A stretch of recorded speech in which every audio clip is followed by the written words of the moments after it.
La la la la la la la la. Everybody knows we have the coolest piece of public art anywhere.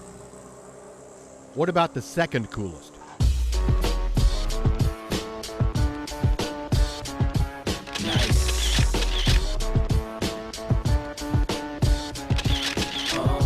This piece of public art just keeps going and going and going. Nice. This is the graffiti wall, just south of the Arch. And on this steamy, hot weekend in June, artists from around the country, and they are most genuinely, definitely artists, sprayed, rolled, and otherwise decorated these huge concrete canvases. Legally, with permits, public invited to watch. Now that's such a tiny detail. You think anybody will ever notice? I do. And that's the important part, I guess, isn't it?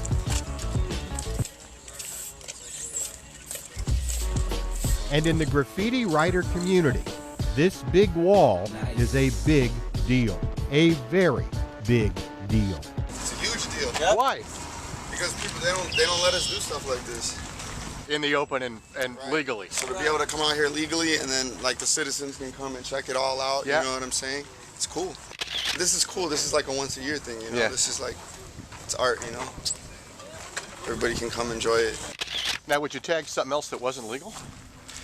Definitely. But to do it with the cops watching and everybody coming down just to take a look, Right, exactly. that makes it a big deal? Makes it a huge deal. Here's the deal about this huge deal.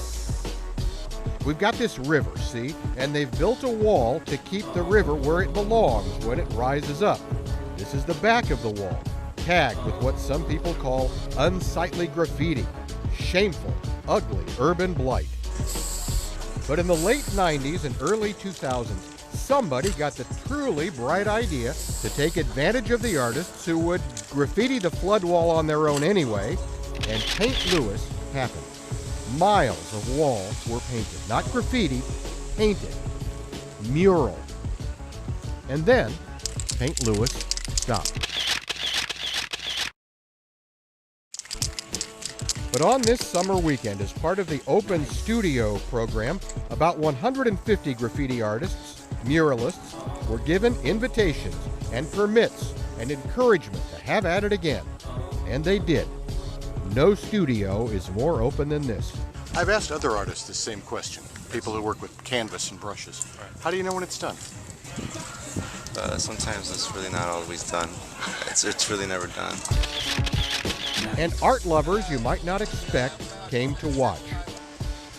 Go figure that one. People you might see browsing in any gallery came to the wall. You come down here, why? To take pictures of the wall and take people painting on it. Because?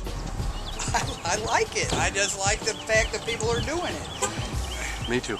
I mean, I wouldn't necessarily say it's underground anymore. Yeah. It used to be Sure. very secretive, very exclusive, but now it's becoming such a more and more accepted form of medium that everybody's using it, everybody's adopting it. Graffiti artists are making livings painting buildings and bridges for cities and murals, you know, to make the cities more pretty instead of making them, you know, destroying them. Go ahead, call it graffiti if you want, call it urban blight, anything you prefer. But you have to call it art. There's a lot of different art genres out there that are not respected, and this is just one of them. And say what you want, this is big art. So big, you really can't see it if you're standing right next to it. Can you get my boyfriend's? Yeah, Now that's his board behind me, right? Yeah. But he's got to stand way back there to get a look at it, right? Yeah. Is that part of the problem or is that part of the No, art? it's just to see if it looks, how it looks from far away. Right. Think what you might about these artists, they're good. Some of them confess they have climbed up to precarious places to tag a building or wall or other object illegally. Do not remove this mattress tag under penalty of law. But like nearly everything else, stereotypes do not always apply.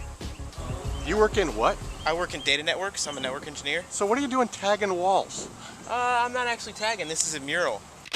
You know, a tag is like, that's a tag right there. That's like, boom, it's a quick expressive stroke. Right. Whereas like this is something else altogether. You know?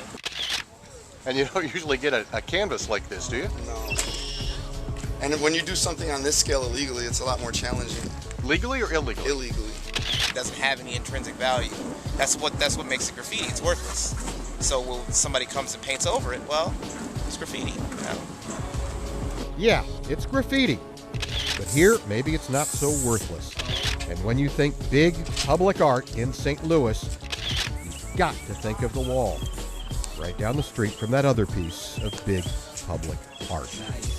For HEC-TV, I'm Aaron Mermelstein. La la la la.